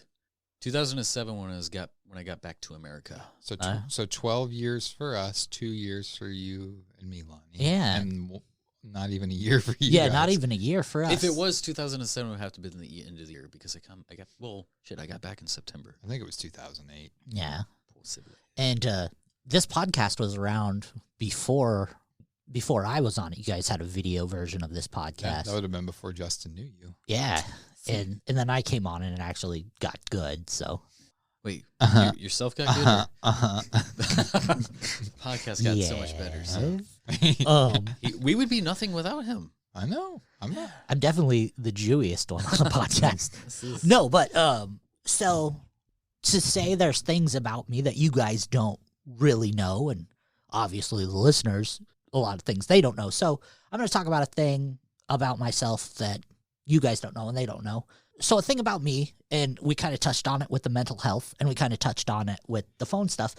I was just diagnosed with severe OCD. And Rock on. right. And you guys were the second people I told. I told my mom, obviously, because that's what you do. And then I instantly told you guys, even before I really could comprehend that. And the people who knew me for an extended amount of time were like, well, duh. We've known you and we've watched you all your life. And everyone else, and They had hand in fucking you up like that. right. and not throwing you under the bus, but you said it sounds a lot like I have because I didn't know what it was at first, Jeremy. And I sent you that thing that was like perfection and whatnot. And then I actually started going to therapy for it. And I realized what OCD was. And I realized I've had it all my life. And I had to start coping with it. And I realized how hard it actually is and how much it has really been affecting me. Coping as far as like the certain habits or the idea that you have it. Both. Like, because before, and It's like you got to touch all four corners before you enter a doorway or something. And that's one of the things that a lot of people don't understand about OCD. OCD stands for obsessive compulsive disorder. There's two different aspects of it. There's the obsessions and there's the compulsions. Obsessive is thoughts, feelings, and obsessive thoughts that creep into your brain that you cannot control. They just come out of nowhere that cause anxieties. There's like, for example, you see something and instantly a thought pops in your head that I don't want to be here anymore. Or it would be easy for me that if like I got hit by a car right now, or as a father, like, oh shit, what happens if I accidentally killed my child? Or I got angry at my wife and what if I just slit her throat right now? Or fuck that guy who cut me off, I want to run him off the road. Things like that. And then the compulsion side of things is what people who don't know about OCD think. Like, oh, I got to shut the door 3 or 4 times. Oh, I got to organize everything down to perfection. For me, when I'm uncomfortable, I blink 4 times in a row. And if it didn't work, I blink 4 more times in a row. And I do that until it's comfortable. I walk to the mailbox a certain way every time. Now I can't do it because there's snow in the yard. So I have to do it multiple times until it feels right. I walk to the mailbox at least 1,000 times a day. Right. And it's just little shit like that. Things that growing up I was weird. And, you know, just little things I'm figuring out from my life.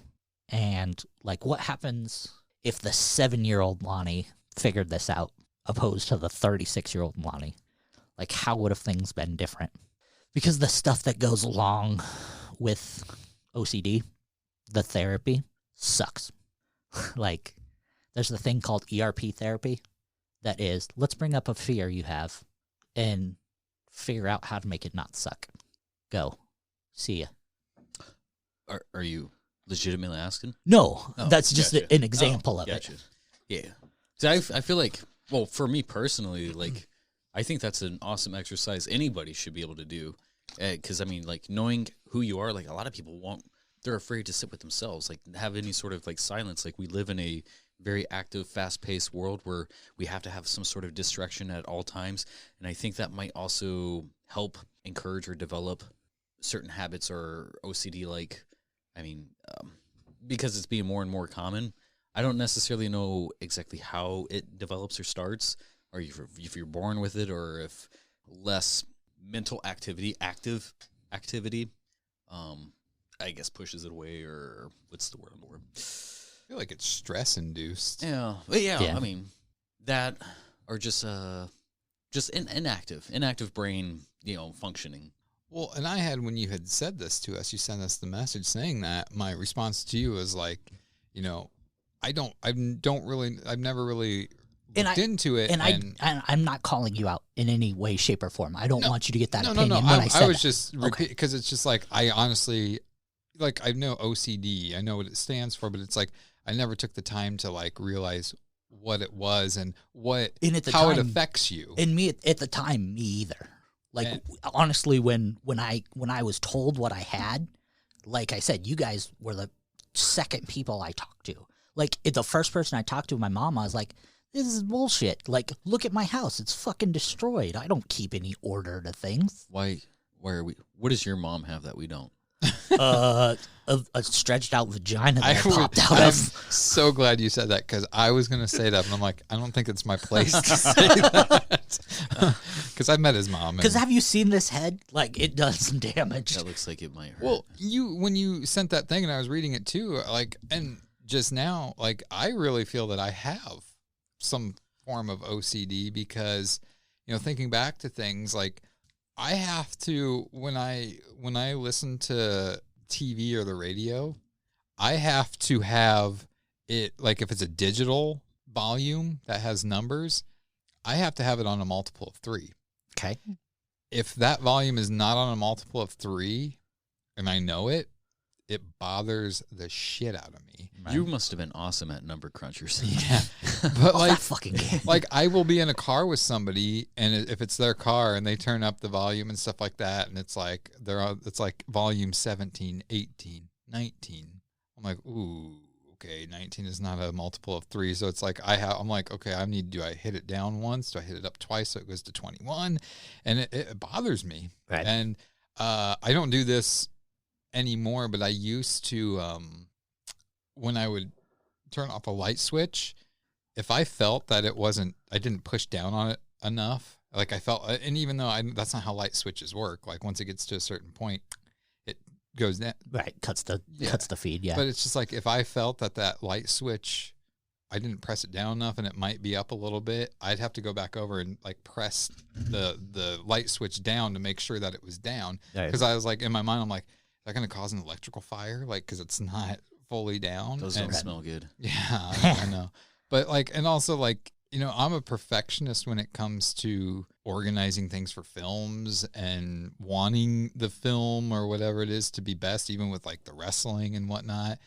But then it's like you see like my house, like my room, it's far from organized. Like it's messy as shit. That's something I've noticed. Like I follow a few podcasters or YouTubers or, you know, personalities who have OCD. And my opinion or what I've always asserted with like OCD is like most of them, like they have their shit together and like they are most creative. They might be, well, internally organized, externally like scattered. Like some of them, like they have like concise systems that they must follow. And it's like, well, fuck, like you're at top of your game. You're crunching out so much more than like what I would like to achieve something like that. Right. So, I mean, usually that's the type of people I try to follow because it'll, you know, help better me. But like OCD people are commonly more creative. Well, and that's a thing with a lot of people that I've realized with OCD. And my therapist's name is Kelly, and she's fucking amazing. And I met with her today when we were. Yeah.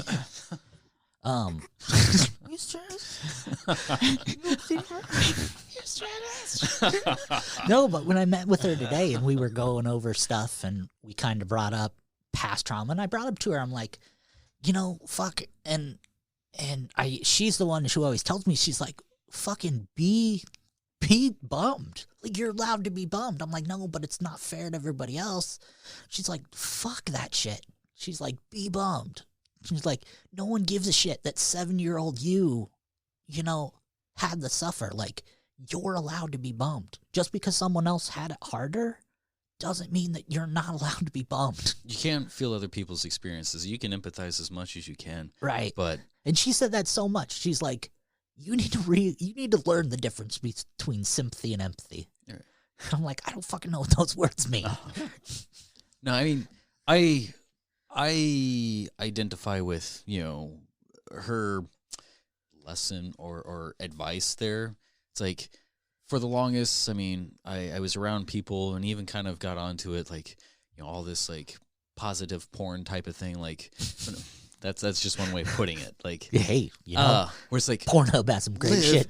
Be the best you. Have, you know, like all these little memes with like the most positive things. It's just try to encourage you and uplift you. It's like, well, we're people, you know, we have happiness, we have sadness, we have grievance, we have anger, we have like, if we're trying to mask things and not actually feel things, we are robbing ourselves of the human experience, because those are part of who we are. Anger, sadness, like people make the best music, you know, like when they're filled in like some sort of rage or depression or something like that. And like, those are like, we all understand that. It's part of us. It's a human condition. So we should feel those. Right. Yeah.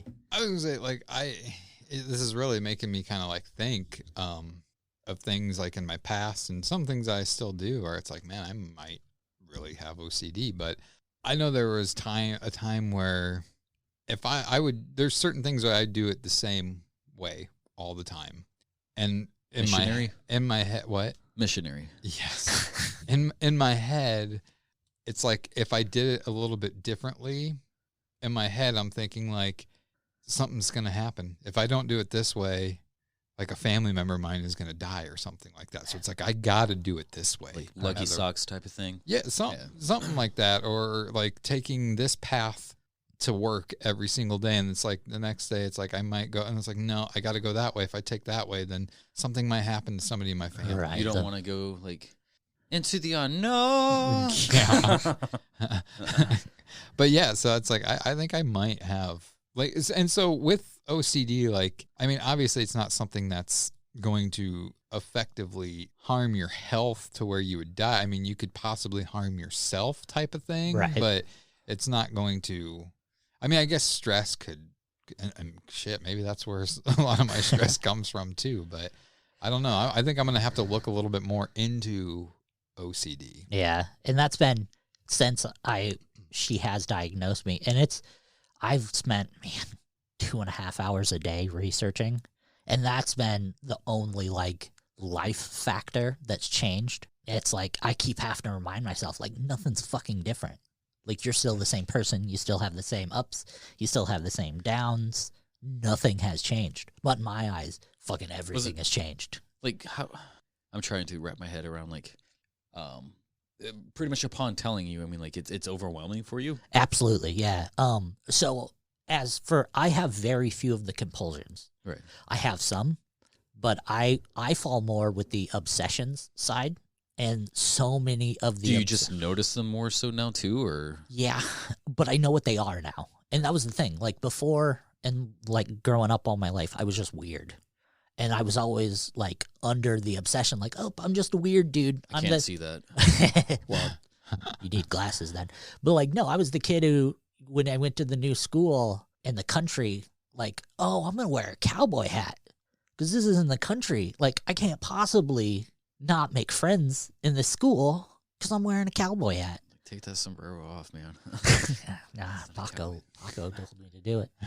But, no, so I got my ass beat the first day because I was wearing a cowboy hat. And just little things like that. So all my life, it was one of those, oh, no, you're fine. You're just weird. And when I would have difficulty learning, it was like, oh, no, you're just not paying enough attention. Or when I would, have absolute meltdowns where, like, I'd get a thought in my head and it would destroy me. Like, oh, you're just emotional. Or I would be put in a room with someone and I would be absolutely terrified of them. Oh, no, you're just shy.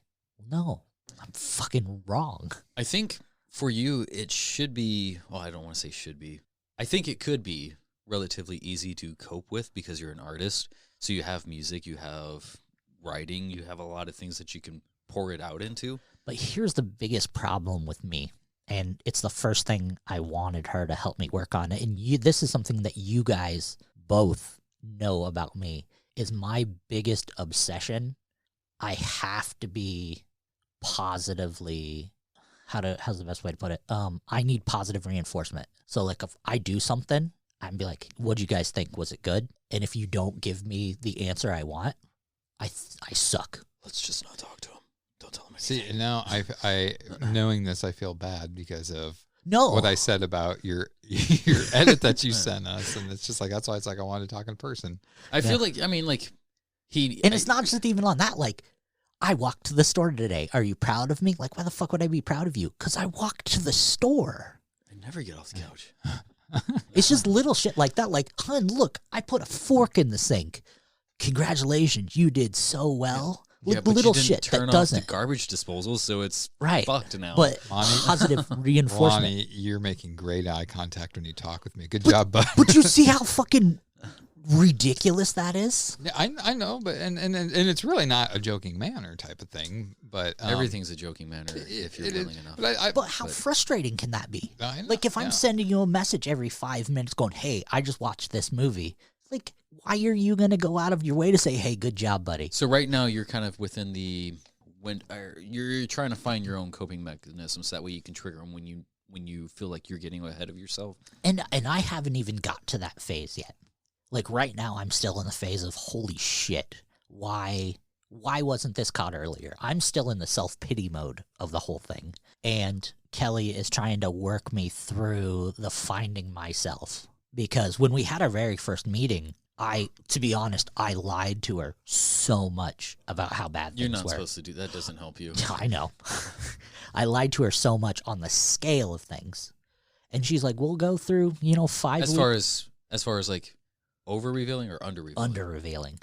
And she's like, we'll go through 5 weeks of therapy. We'll do all these assessments and then we'll go through mental. Because I have never went to an actual therapist issue? Professional therapist. All my mental health has always been done by my primary doctor, and they're always just like, oh, okay, cool, this sounds like this, here's an SSRI to help you get through it. You got bootstraps, right? You can pull yourself up. Yeah, like, here, take this drug, it will help you. And I was on a medication that when we started talking, she's like, that one's okay for depression. And when we first talked, I was like, yeah, it helps. So when we first met, I was so underselling everything. She's like, do you have bad thoughts? I'm like, occasionally, yeah. Do you have panic attacks? Yeah, every once in a while. They're pretty bad. How long are they? They can be 30 minutes to an hour. She's like, okay. And I got done, and I was just sitting there. I'm like, I absolutely lied to this woman. Like, almost every question, I lied to her about the intensity of things. So I called her on the phone, and I'm like, can I email you? And she's like, yeah, why do you need to email me? Because I'm like, I can't physically verbalize all the things I lied to you about. I'm so uncomfortable about it. She's like, yeah, here's my email. She's like, this motherfucker. Yeah, basically. So I sent her, and it sucked because it was through OneChart, which is like the international doctors, how they can talk to everybody. The message system's only 200 words. Or not 200, 2,000 words. So I sent her a message, not 2,000 words, 2,000 characters. So I sent her a message going, I'm so sorry. I know I have to trust you to get the proper care, and you have to trust me to give you the right information. So here's all the things I lied about 2,000 characters later. And she brought that up today. She never responded back to me. I was like, oh, fuck. I fucked this up. And, like, she started our therapy with, so I got your message. And I'm like, fuck, I'm in trouble. Like, thinking I'm going to the principal's office in trouble. She's such a sweet lady. She's, if I could guess, I think she's mid-20s at most. Nice. You trust her? Yeah. You trust what she's doing? Yeah. She's like, I fucked him up as a joke. Got into his mind. Twist some things around. And then, like, she said, I read your message. And I'm like, oh, fuck, here it comes. And she goes, You're like, was it good? Thank you. Thank you so much. I'm like, what? She goes, you had a lot of balls doing what you just did. She recognizes your balls. I'm like, thank you. I just shaved them. Well, let me put them away. But no. And she's like, yeah, right over there. You guys. Dude, we're trying to get through something here. We're making... Proceed. Yeah. But yeah, what we talked a lot about it, worked through some stuff, made plans going forward, trying to get on the right medications to actually focus on what's wrong with me. It's going to be a long road. It's going to take years. So I have a question. Yeah. How do they diagnose something? It's not like you can be like take my temperature, draw my blood kind of a thing. White blood counts, your white blood cell count is low. Like, how do you diagnose there's something? There's spectrums that you can kind of fall in. And if you're taking like some, I imagine the questionnaires that you had to fill out. Or medication and stuff like what medications you're on and kind of well, go from there. So like I said, the first time we met, there's a standardized test you go through. She asks you questions. You give her an answer. If it's not a defined enough answer, she'll go into details with you. She said, we'll meet 5 times, and we'll have 5 different evaluations to determine what is your diagnosis. That's not a multiple of 3, though. But you got this diagnosis from going in because of your cough. No. Oh. I went in for the cough, and I was fine. I went in for the mental health check because I thought it was all one and the same, and that's what confused me. No, like, I have a cough doctor, OCD. What? No, I went in for this because we met our deductible this year. Like, having a kid, you meet your deductible pretty fucking quick. So every time I'm mentally able to go to the doctor, because I have white coat syndrome like a motherfucker, every time I'm like, okay, I'm comfortable now to see the doctor. I'm like, I've never seen an actual medical therapist. I wanted to go in, and I did. Okay. And that's what it set up. But after our first meeting, after we did the preliminary assessment, she's like, I'm not going to go through the next 5. You need this help, and you need it immediately. I'm like, oh, wow. Didn't sugarcoat it. No, not at all. It was Justin Long, the Your shit's all fucked up. Idiocracy. And she said it super politely. She was like, okay, yeah, we're just not going to go with that. We're going to get you on this special, here's what it is. And I was like, oh, really? And she's like, yeah, really. So I went and told Tracy, and she's like, fucking duh. Like, from someone who's been watching you for the past 15 years, it's kind of obvious. I had a baby with you. Willingly. We have a sex trophy on the shelf. What's her issue? But then If you feel free to not disclose this, I'm never going to keep. Are you? From you. How much stuff are you taking, like pharmaceutical wise? So currently, for SSR wise, I'm only taking 2. Pharmaceutical. You and that's such a high tech word. I feel therapy is necessary. I would prefer to do something like therapy before like medication, because the pharmacy, like they try to just like sedate kids these days. They're so willing and quick to grab their prescription pad. It's like, take this, that way you don't have to think about, like, you're just numbing your mind and you're just coasting through the day type. I agree with that. Right. It's like, you're not doing anything to help them save, especially on their developmental stages. Absolutely. They need something to construct them. And that's one of our topics we talked about today, and that was in my large email, was the main SSRI I'm on. But yeah, I'm currently on 2, one to help me sleep and deal with the sleeping aspect of the anxiety, and one for the overall function. But the main anxiety medication I'm on was given to me by my old primary doctor, and that guy is he's batshit crazy.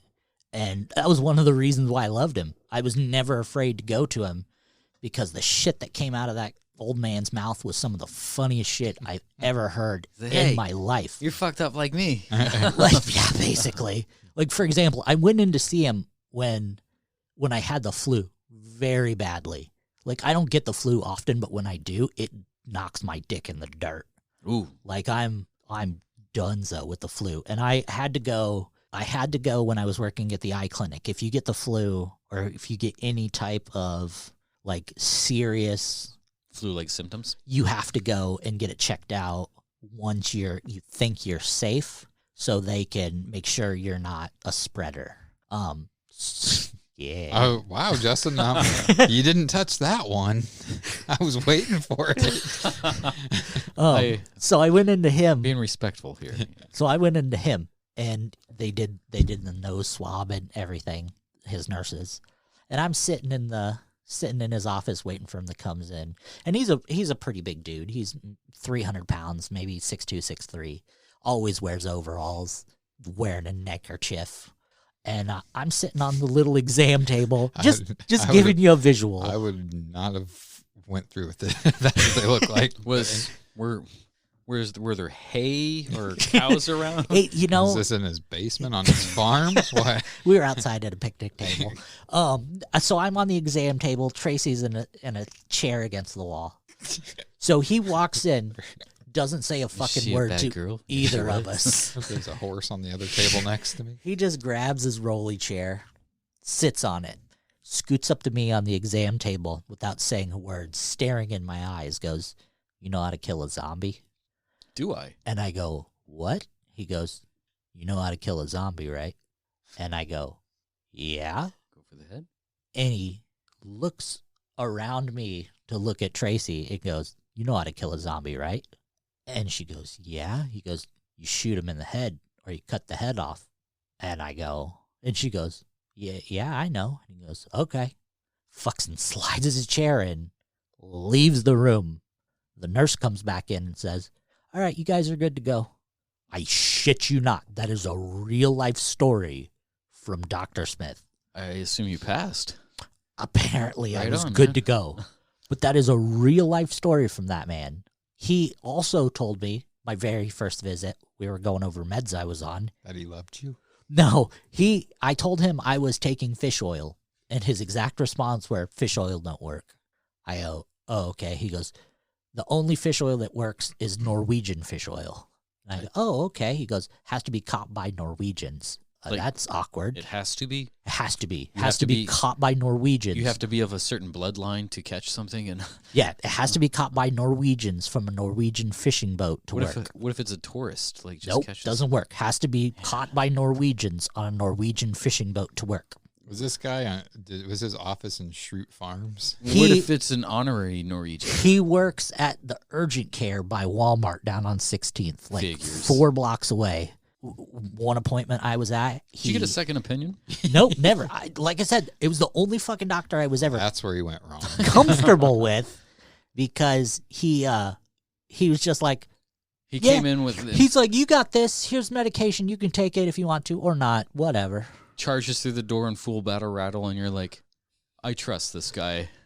We would always talk about movies when we were there. He'd be like, there's this great movie you can see. It's on Netflix. It's about werewolves. I'm not going to spoil it for you, but it was the mom the whole time. Like, that's fucking exactly what you just did. That's what a spoiler is, Dr. Smith. You're good to go. But anyway, Well, all I can say, Lonnie, is, we're here for you. well, I appreciate it. So I don't know how to not. I don't know how I'm going to do. Like, Take a breath, man. some days it's going to suck. Some days it's going to be awesome. At the end of the day, If you ever I'm need to just talk, me. Well, and that's the reason why I wanted to do Jeremy's this. good. You want to talk? Go fuck yourself. No, and that's the reason why I wanted to do this. I don't know who our fan base is. I know we got some people. I know we joke that Stacy's the only person who listens, but I know there's other people out there. I got a guy in Africa who listens. Thank you. Thank you for listening. Shout out. But that wasn't me. That fucking wasn't me. Anyone who knows, anyone who's listening for the first time ever, that was not me. I think he might speak French. So But no, on a serious note, I am doing this to talk to you guys about this, to make you more comfortable. But I'm also doing this because this disease sucks. And the people who have it are shy about it, because I am super shy and uncomfortable about it. So I'm doing this to show you guys you don't have to be scared. You don't have to be embarrassed. You don't have to think it's the end of a road or the beginning of a battle that you're going to fight alone. You're still going to have a life, and it's still going to be the best life you can have. You just got to fucking push through. You gotta fight it with your friends. You gotta fight it with your family. Just don't be ashamed and don't be embarrassed. Just, fight your good fight. I think that makes it all the more wild, though, is so many people are scared, and it's like, if you do one hard thing every day, like, you're all the better for it. Right. Like, yeah, I don't know how, thinking about telling this on a podcast. This was my hard thing. Yeah. So I had another idea in the can. It came through. It worked great. Last minute, I was just like, fuck it. Like, this is what I want to do. boom, there you are. Well, that was a unique episode, I think. A little banter without the structure, I felt it was a little bit more organic. Yeah. But might have to do more of these. Is that your radio voice? Yes. We might have to do more of these. But no. Wow, we're at the 2-hour mark exactly. That's kind of crazy. Speed it up. We got 31 seconds. We can get this done under 2. We got to get to 2 hours and 12 minutes. That seems to be our... No, and I appreciate you opening up about that, Lonnie. I know we make jokes, but that's kind of what we do. But, at the end of the day, we are here for you. And like you said, like anybody that suffers from it, you should...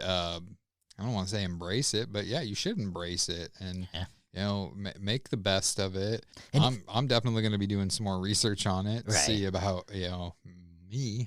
Well, it comes all full circle to the school shootings thing you talked about. Mm-hmm. How many, and it's exactly what you were saying. It starts from home. Like, how many of those kids just didn't get noticed? And I'm not saying anything bad about the people I grew up with or the schools I went to that I didn't get noticed. But how many of those fucking kids could have been saved? Like, how many of those kids just needed a, hey, how you doing, kid? Or a, hey, shit sucks, but tomorrow's going to be better. Or even for example, what I'm going through, might not be a quarter of as bad as what you're going through. But it doesn't mean what I'm going through doesn't suck. And I had to be told that today. It all sucks multiple times. But we're all in the same boat. So right. We got to write it out. Like you might have got your arm ripped off, but fuck, I got stuck in traffic today. But it doesn't mean me getting stuck in traffic isn't the worst thing that's ever happened to me. My fucking arm. Right? No. But I just don't know what bad is. And I think identifying, acknowledging like the certain thought patterns. It's like these people who's possibly gotten bullied probably didn't even read the messages right. I mean, like, we fuck around with each other like a lot. We give each other shit. We're always breaking balls, you know. And it's absolutely. Like that is mostly mine. Yeah, well, it's because you're grumpy. It's like a form of endearment. Like we do it because we love each other, you know. Mm-hmm. And it's like people who got bullied or whatever. It's like that. Maybe you thought you overinflated it as something that wasn't. You probably misread it, but it's not your fault, you know. If you held on, if you asked questions, like kids are afraid to ask questions, you know, like they, you know, I guess some of them not. I mean, like, be curious, always stay curious. I think you should always be learning something, you know, if not about things about yourself for sure. That is the most important. Right. You are your own, you are the tool which you operate in this world. But always question everything. Powerful stuff, guys. I do what I can. I'll take the credit for all. Well, you got the helm next yeah, episode. I was gonna say that does it for this episode. I'm gonna have the next one. COVID threw some wrenches into the plans that I had. We'll do it eventually, but yeah, this is the last episode before Christmas, so we want to wish our listeners out there a very safe, a very happy and Merry Christmas with you and your family or whoever you're going to celebrate it with. Merry Christmas to you, Lonnie. Merry Christmas to you, Justin, and your guys' family. I hope you guys have a Merry Christmas. I was trying to think of something better than Merry, but no, thank you guys for listening. We're back at this. We're hopefully going to be keeping on with this for a while without COVID having any say in it, unless Justin gets it. Hopefully not, but yeah. Thank you all for listening. Be sure to like us on all of our social media platforms, and take care. Happy Hanukkah to all the little Julings. And a Happy New Year. Boom. Thanks for listening to this week's episode. Join us next time for more absurdity that only the guys from the Boundless PodTrap can bring you.